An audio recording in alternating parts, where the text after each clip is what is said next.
Toàn những ông chủ bà chủ thần nho cứ nào cho mong nó cứ yên tâm, năm nay cứ gánh không hết quả là được.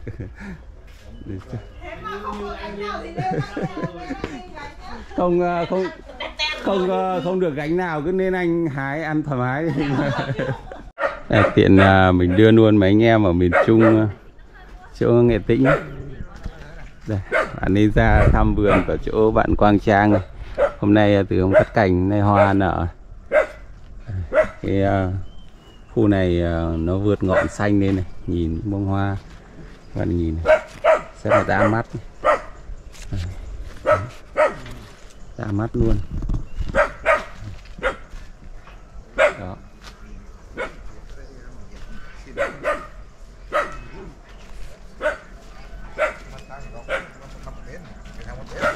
Nhìn này đã mắt chưa tụi em?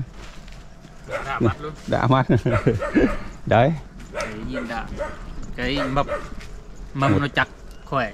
Nhìn đấy, sau một năm trồng mình có thu hoạch cái này mình là động lực. Nhưng mà năm nay nó ra như này là nhiều hoa quá. Xong mình sẽ phải bỏ một cái cây này ấy.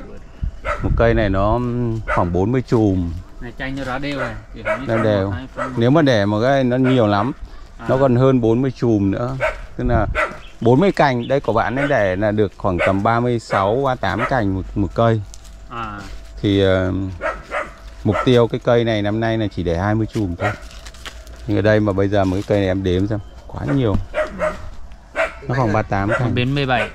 Đấy, nó 36. Đấy. Như đây như cái cành này là bạn phải tuyển này. Đây cái cành này nuôi trùng hoa này, cành này phải bỏ này. Đấy, này phải bỏ. Đơn giản này. Cành đẹp lắm. Đấy. Anh ấy bảo rồi mà tất cả những cái gì mà bên vườn anh mà đã rút kinh nghiệm là anh sẽ truyền hết cho cái vườn sau, nên vườn sau nào cũng đẹp hơn của anh, từ cái nằm tàn cho đến hoa cho đến tạo cành. Đó. Đây sang những cái vườn sau này, những cái cây nó lên sau thì bông nó chưa rõ, cành nó lên sau, bông hoa này. Đấy, nó đẩy dài lên nhát này bắt đầu chúng ta nhìn rõ bông hoa hơn. 50 chùm giàn thì mình để khoảng chừng 15 cây này nhưng mà cái chùm nó cũng không thể nào bằng được những cái chùm của cái cây của 52, 53 được. Đó, nhiều nó không cái thể bằng được. Ra hai mắt lại mỗi mắt nào nó cũng 2 chùm. Đây. Có cái một mắt 2 chùm. Một tay này là thành 4 chùm đang không biết thế nào. Không biết nửa nào. Em bảo thôi, dứt khoát là không được tiếc. Không phải tiếc như thế này này. Như này hai thì cái đều đẹp. Thì bắt buộc là mình giữ mình một bẻ một cái, mình bỏ một cái thôi. Cái này một cái cây này ấy, là nó bây giờ nó đang có khoảng nó phải 50-60 cái chùm quả này, chùm hoa này ấy, thì mình chỉ để mục tiêu khoảng 2 thôi. Thế hiện tại thì bây giờ vặt luôn hay đợi đến ít nữa nào? Không, hiện tại thì nó chưa lấy dinh dưỡng bao nhiêu đâu. Em cứ để kệ nó. Thế sau là bắt đầu để mình xử lý. Tại vì bạn ấy chưa thể nào mà quen tay được xử lý thời điểm nào chẳng hạn, như nó có nỗi cái sử dụng 2 chùm này đúng không? Mình vặt ngay một chùm này thì chùm này mà mình xử lý nó hăng nỗi cái thì không ấy được nữa. Thì mình muốn để luôn mình xử lý cái quả nhát đạt, quả nhát thì mình bỏ. Chấm hiểu tí, chẳng hạn như khi mình xử lý thì mình xử lý cả nguyên cả ngày này. Không, mỗi chùm thôi, mỗi chùm thôi. Chứ còn không xử lý cả cái này. Đấy. Chùm hoa này. Đây là cái dàn bay. Không có nhưng nó không được bằng. Dàn bay thì đây cũng đẹp mà. Đấy không? Đây, quả này nó không bằng được cái dàn dưới nhưng mà càng đỡ phải tiếc. Để mà khi mà ta làm phía đằng ngoài đừng Trang ạ, càng đỡ phải tiếc, bởi vì cái này được bao nhiêu chùm là giữ hết được, không phải tiếc bỏ. Đây bạn ấy tạo cái dàn bay đều và rất đẹp nhá mọi người nhé. Để cái dàn ngang này. Dàn bay này vào tay em tỉa chân anh. Đấy, mình đã hướng dẫn tạo cả cành theo kiểu dàn ngang theo kiểu nước ngoài này. Đấy. Đây chùm, không biết mọi người có nhìn thấy chùm hoa trên không? Đây. Chùm hoa này, chùm hoa này. Vẫn nhớ tuyệt vời đấy kìa. Thay giỏi cho làm giỏi. Hôm nay là dẫn cả phái đoàn từ miền Trung ra thăm vườn em này. Đấy. Trông ơi, vừa nãy này là ông chủ vườn nho đấy. Đi một phân với mời ra được. Cái này sau này đang tính cái bàn trà đây để đón khách. Đây để 1 để 2 được mà. Nhưng mà thực ra để 2 thì để mình lấy được nhiều ấy. Cây nhỏ thì nó không đạt đâu, nhưng mà một vài năm nó sẽ vài năm nữa nó sẽ đạt, nó sẽ không phải bắt đầu mình thu vườn hoa này. Muốn để nhiều thì phải lâu lắm. Anh chị ở đâu? Ở Hà Tĩnh. Hà Tĩnh sang hết nha. Đây. Bây giờ em đi vào Nghệ An thấy mấy vườn nho nhưng mà làm theo mô hình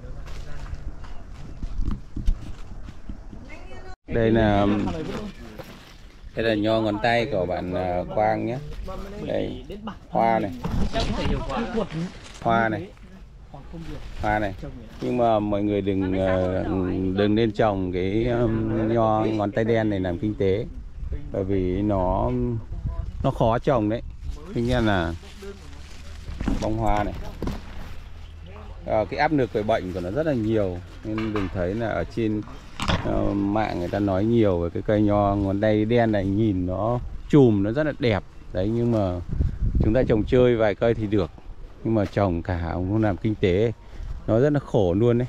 Vì là sức sống của nó thì mãnh liệt không thể chê được rồi, nhưng cái áp lực về bệnh, phòng trừ sâu bệnh ấy của nó nhiều lắm. Đấy, nó non miền như này, nó non muỗng như này. Đúng rồi. Thì cái bọ trĩ nó rất là thích ăn, kể cả là cái bông hoa và cái cây nó luôn. Nên mình ít chia sẻ về cái nho ngón tay đen này cũng là vì thế. Vì mọi người nhìn thấy cái bông, cái chùm của nó quá là đẹp, nó không nghĩ rằng khi mình làm kinh tế về cái cây nho ngón tay đen này thì nó cực khó, nó khổ. Cùng trong một diện tích ấy, thì hiệu quả kinh tế nó đem lại nó không có cao bằng mình trồng cái nho, cái giống mẫu đơn này, chùm hoa của nó như này thôi. Nhưng mà khi nó đẩy ra ấy, thì cái chùm nó rất là dài và cái quả nó nhìn cũng thích lắm nhé, chứ không phải là đây, chùm này mà nó nu ra thì hàng chùm phải hàng cân, hơn cân đấy, quả nó dài. Đó. Nó được cái ưu điểm là không phải dùng thuốc mất hạt, cũng không phải kéo dài chùm hoa gì cả, không phải dùng thuốc gì cả để cho cái can thiệp vào cái cho nó quá trình hoa nó đậu trái, không phải dùng đậu trái, không phải dùng GA3 dẫn chùm. Nhưng mà cái áp lực này, ngọn nó non như thế này nên là cái sâu bệnh của nó nhiều lắm. 5 dãy rồi đấy. Cây này kể cả những ví dụ như là cái chồi dưới này nhá. Em bẻ đấy. Em bẻ ngay không, nó nên cái chồi này nó không nên, nó không dồn dinh dưỡng cho cái mầm hoa này đâu. Đây cái chồi này. Cái chồi ngang này nó mọc lên là nó dồn dinh dưỡng cho cái mầm này mà nó không nuôi cái bông hoa này. Nên em quyết định là em sẽ làm sớm.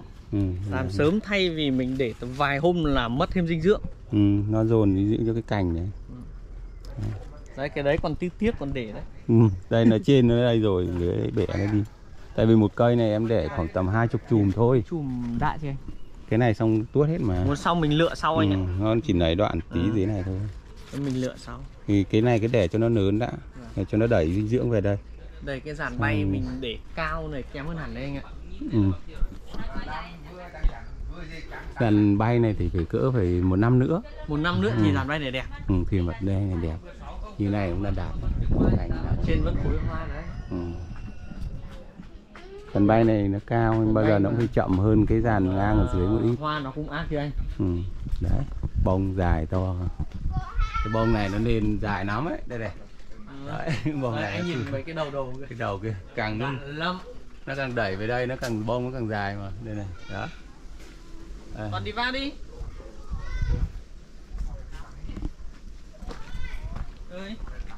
Cái chỗ nào mà nó xanh lên rồi kia nhìn nó rõ hoa, nhìn thích nhỉ. Nó rõ nhỉ. Giờ hôm nay còn no không? Ông Cát bảo anh bảo vẫn vườn này gánh hoa đây không hết vẫn no. Chăm sóc đầu tư vào đây. Thật sự đến lúc có hoa mới thử phào này nhá. Thử phào nhỉ. Với người nông dân có nhiều tiền quá anh chị ạ. Nó mà thất bại một cái thì sao không? Đấy vì thế nên là tấm huyết của mình mà giờ bỏ vào đấy mà nó mà thất bại là thật chứ.